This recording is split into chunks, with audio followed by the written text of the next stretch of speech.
Assalamualaikum warahmatullahi wabarakatuh. Alhamdulillahirabbil alamin alladzi khalaqal mauta wal hayata liyabluwakum ayyukum ahsanu amala wa huwal azizul ghafur. Asyhadu an la ilaha illallah wahdahu la syarikalah wa asyhadu anna Muhammadan abduhu wa rasuluh. Allahumma shalli ala Muhammad wa ala alihi wa sahbihi wa barik wa sallim ajmain. Alhamdulillah, ya berjumpa lagi dengan Ustadz Surahman. Nah, itu udah ada fotonya ya, fotonya pas Ustadz lagi ganteng-gantengnya. Oke, hari ini Ustadz mau sampaikan nanti tentang iman kepada Rasul. Nah, ini materi pertama di kelas 8 semester 2. Iman kepada Rasul, iman kepada para Rasul. Nah, sebelum itu marilah kita berdoa dulu dengan mengucapkan basmalah, bismillahirrahmanirrahim. Jadi kita niatkan, kita belajar untuk mendapatkan ridha Allah. Jadi kita niatkan karena Allah, bismillah, dengan menyebut nama Allah. Nah, iman kepada Rasul. Nah, ini materi yang saya yakin siswa-siswi semua sebenarnya sudah pada cukup tahu banyak ini, karena sudah sejak SD itu sudah sering ada pembahasannya. Ini tinggal mengulang-ulang dan memperdalam lagi. Iman kepada Rasul. Iman itu apa sih iman? Nah, kalian pasti sudah tahu iman. Nah, iman, keyakinan, kepercayaan, tapi tidak cukup dengan percaya saja ya, tidak cukup dengan yakin saja, karena iman memiliki 3 unsur. Nah, ada yang masih ingat unsur iman itu apa saja? Nah, unsur iman yang pertama, jadi keyakinan di dalam hati. Jadi di dalam hati yakin betul begitu. Kemudian mengucapkan dengan lisan. Diucapkan setelah yakin dalam hati, kemudian juga dilisankan, diucapkan dengan lisan. Kemudian selanjutnya, pasti sudah ingat kalau ini. Selanjutnya mewujudkan dengan perbuatan. Jadi diwujudkan dengan perbuatan. Jadi, nah, iman ini harus lengkap 3 ini. Keyakinan dalam hati diucapkan dengan lisan, diwujudkan dengan perbuatan. Jadi tidak boleh hanya satu aja atau salah dua. Jadi tidak harus lengkap ketiganya ini. Yakin dalam hati, mengucapkan dengan lisan, dan mewujudkan dengan perbuatan. Nggak bisa kita iman kepada Rasulullah misalnya hanya yakin dalam hati saja, yakin bahwa Allah itu mengutus para rasulnya, Nabi Muhammad misalnya, tapi tidak mewujudkannya dalam perbuatan. Malah dalam perbuatannya akan ada itu yang menista. Bisa jadi menista Rasulullah. Belum lama itu ada kasus di Prancis ya, itu yang apa itu, jadi intinya membuat misalnya kartun begitu, kartun Rasulullah kan nggak boleh begitu, karena nggak bakal sama dengan Rasulullah. Nah, jadi iman harus lengkap, keyakinan dalam hati, mengucapkan dengan lisan, dan mewujudkan dengan perbuatan. Nah, kalau Rasul apa? Nah, ini Rasul artinya ya utusan. Kalau Rasulullah, Rasul Allah.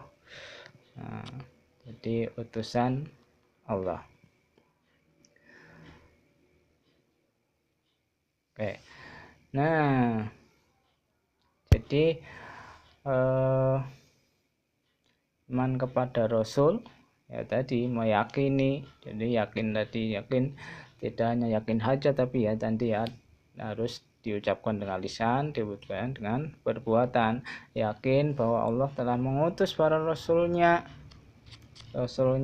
yang banyak itu, yang nanti yang harus di kalian ketahui, kita ketahui ada 25. Nah, yakin Allah telah mengutus para rasul itu untuk menyampaikan wahyu kepada umatnya, kepada kita begitu, untuk membimbing kita semuanya. Nah, itu iman kepada rasul. Nah, kemudian tugas para rasul. Apa sih tugas para rasul?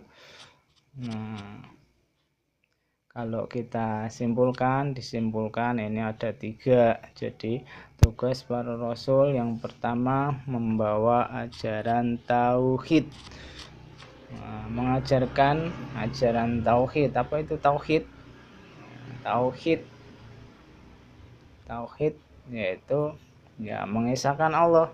Jadi membawa ajaran yang itu hanya mengesahkan Allah. Jadi tidak menyekutukan Allah, bahwa Allah satu-satunya ilah, satu-satunya Tuhan yang patut untuk disembah. Nah, enggak ada Tuhan lain. Nah, ini tauhid. Jadi semua rasul dari Nabi Adam, Nabi Nuh, Nabi Ibrahim dan seterusnya sampai Nabi Muhammad ya hanya membawa ajaran tauhid. Jadi enggak mungkin ada nabi atau rasul itu yang mengajarkan bahwa Allah ada 2 atau ada banyak Tuhan yang ngurusi macam-macam, gitu enggak mungkin. Semuanya hanya mentauhidkan Allah. Jadi Allah Maha Esa. Nah, itu tugas para rasul yang pertama. Yang kedua, sebagai pembawa kabar gembira.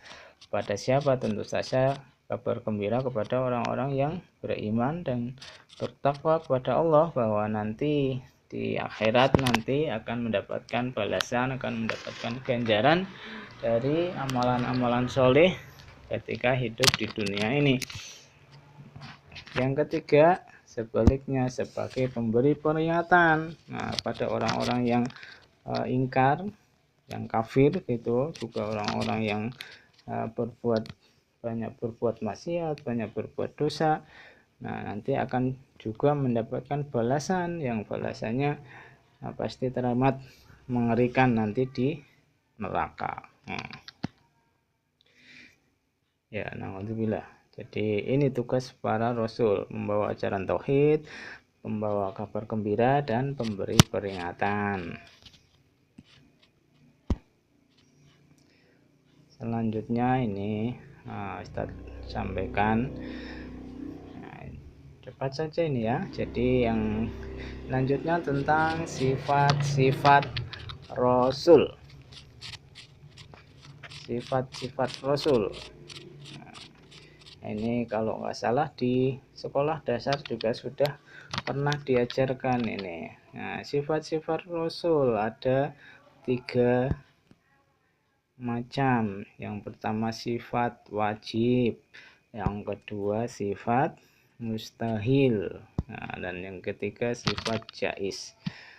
Nah, sifat wajib itu kan harus ya.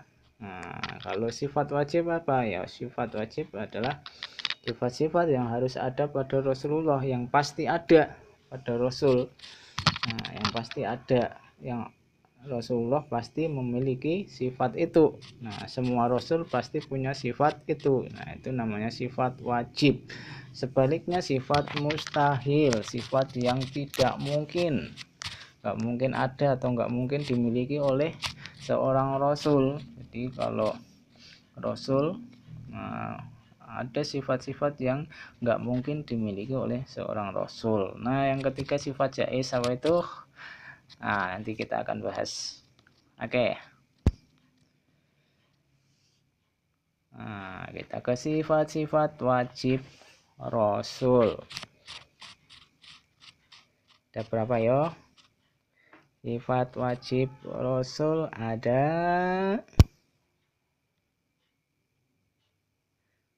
yang pertama sidik.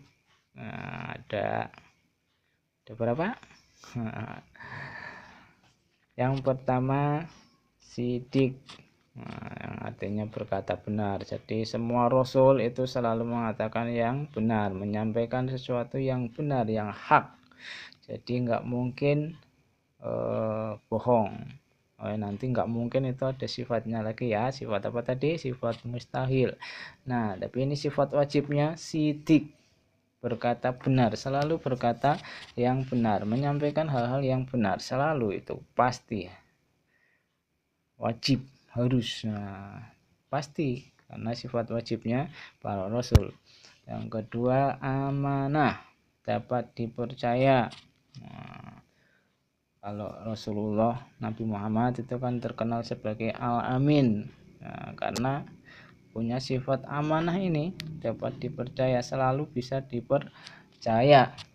Nah, selalu melaksanakan amanahnya dengan sungguh-sungguh, dengan sepenuh tanggung jawab. Makanya orang-orang pasti banyak yang percaya, yakin.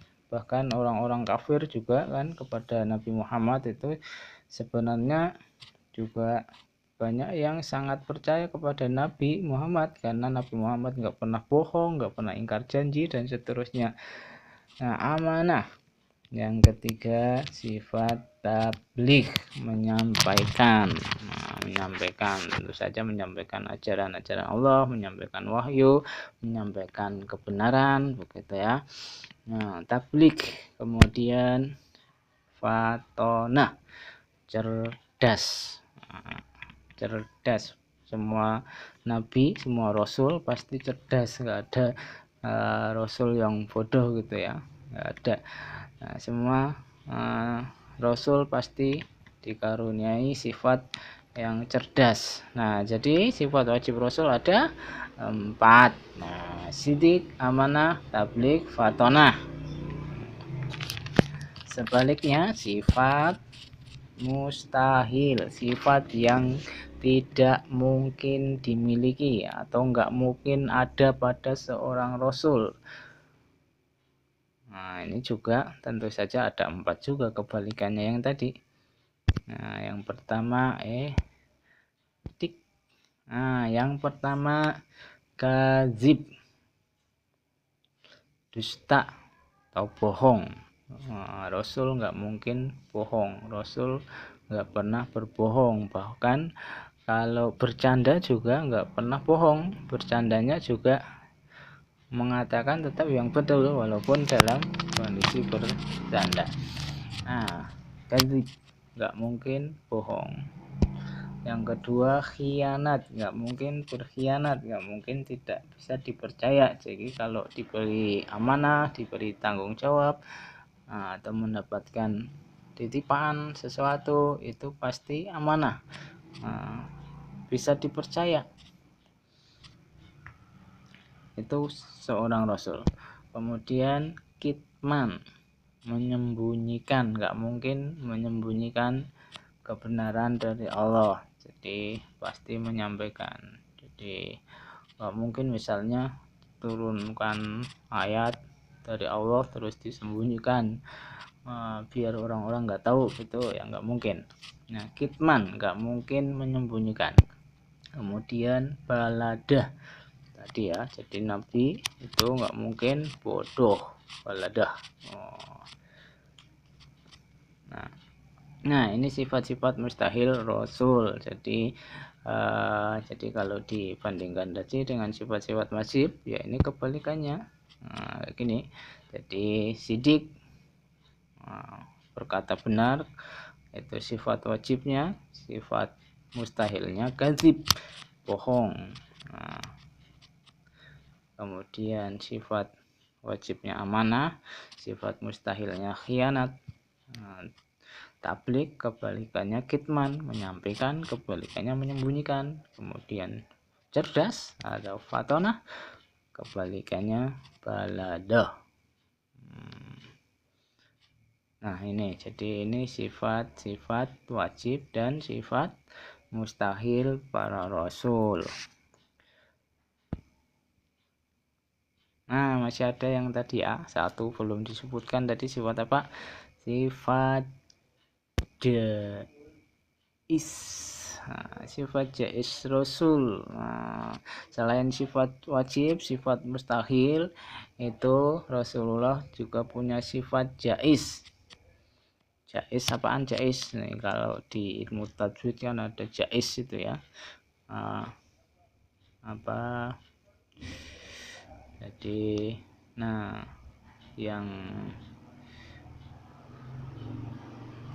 intinya kalau di sini sifat jais rasul itu aradul basyariyah namanya. Nama sifat jaisnya aradul basyariyah. Yang artinya bersifat dan berperilaku sebagaimana kebiasaan manusia pada umumnya. Jadi sifat-sifat rasul yang sama kayak sifat manusia, ya bisa melakukan, bisa enggak kayak gitu, sama kayak manusia. Jadi sifat-sifat yang dimiliki Rasul tapi sama dengan kebanyakan manusia, sama dengan ustadz, sama dengan kalian begitu. Jadi Rasul juga tidur, Rasul juga makan, Rasul juga minum, Rasul menikah begitu. Nah itu namanya sifat jais yang disebut aradul basyariyah. Nah, sifat jais. Jadi Rasul punya sifat wajib, sifat mustahil, dan sifat jais yang kayak manusia pada umumnya, yang namanya aradul basyariyah. Oke. Nah kita lanjutkan. Jadi kalian pasti sudah paham Rasulullah. Rasul itu kalau yang wajib kita ketahui ada 25. Nah di antara 25 itu ada rasul-rasul yang khusus, yang Allah berikan gelar dengan gelar ulul azmi. Kalian ingat itu apa ulul azmi? Ulul azmi itu dari kata ulu sama azmi. Azmi jadi ulu yang artinya memiliki, azmi keteguhan hati yang luar biasa. Jadi intinya ulul azmi itu rasul-rasul yang memiliki keteguhan luar biasa. Jadi diuji dengan berbagai kesulitan, diuji dengan berbagai permasalahan dan sebagainya, tetap tegar begitu, tetap menjalankan tugas-tugas dari Allah Subhanahu wa taala. Itu ulul azmi. Jadi mereka mendapatkan gelar ulul azmi. Siapa saja? Kalian pasti sudah ingat. Yang pertama Nabi Nuh, kedua Nabi Ibrahim, ketiga Nabi Musa, keempat Nabi Isa alaihissalam. Kelima Nabi Muhammad sallallahu alaihi wasallam. Atau kalau kalian biasanya ngapalin dengan ambil huruf depannya ya mim. Nuh, Ibrahim, Musa, Isa, Muhammad gitu. Itu rasul-rasul yang memperoleh gelar ulul azmi, yang memiliki keteguhan luar biasa. Kalian juga tahu kan mereka pada memiliki dikaruniai mukjizat tertentu dari Allah Subhanahu wa taala. Ayo ingat mukjizatnya Nabi Nuh, mukjizatnya Nabi Ibrahim, ingat ya. Nah kalau yang ingat silakan bisa berkomentar di bawah ya. Jadi silakan komentar mukjizatnya Nabi Nuh apa, mukjizatnya Nabi Ibrahim apa, mukjizatnya Nabi Musa apa, mukjizatnya Nabi Isa, mukjizatnya Nabi Muhammad. Nah saya yakin kalian sudah pada tahu itu. Nah itu selanjutnya ini kalian jadi biar lebih paham lagi, lebih ini silakan didalami materi ini, materi tentang iman kepada Rasulullah, juga sifat-sifat Rasul begitu. Silakan kalian baca juga di buku paket. Nah, itu halaman 132 sampai 153. Silahkan kalian pelajari lebih lanjut lagi ya. Nah, kemudian kalian silahkan ini jadi di subscribe ya, kemudian like. Nah, dan wajib kalian berkomentar di komentar postingan ini ya, di bawah ya, kalian wajib. Nanti Ustadz menilai, Ustadz yang menilai kalian di di materi ini lewat daftar hadir di komentar di bawah. Jadi kalian silahkan tulis itu ya, nama lengkap, kemudian kelas, tulis hadir gitu. Jadi itu contohnya Sulaiman Al-Jawi kelas 8D hadir. Nah, cuma contoh begitu, kalian nama lengkapnya siapa, kelas apa, kemudian hadir begitu. Nah, itu jadi ini materi pertama di semester 2 ini tentang iman kepada Rasul. Silakan kalian pelajari lebih dalam lagi ya. Juga itu kisah-kisah Nabi silahkan dibaca ulang, itu kisah Nabi dari Nabi Adam dan seterusnya. Nabi Adam, Idris, Nuh, Hud, Saleh dan seterusnya, yang 20 nabi, 25 nabi itu silahkan kalian baca ulang, dipelajari, diingat-ingat lagi. Nah, kalau perlu bikin catatan-catatan yang kalian untuk lebih mengingat lagi kisah-kisah mereka yang sungguh sangat menginspirasi dan banyak manfaat bagi kita semuanya. Baik, itu yang Ustadz sampaikan kali ini. Ustadz tutup dulu. Selamat belajar. Assalamualaikum warahmatullahi wabarakatuh.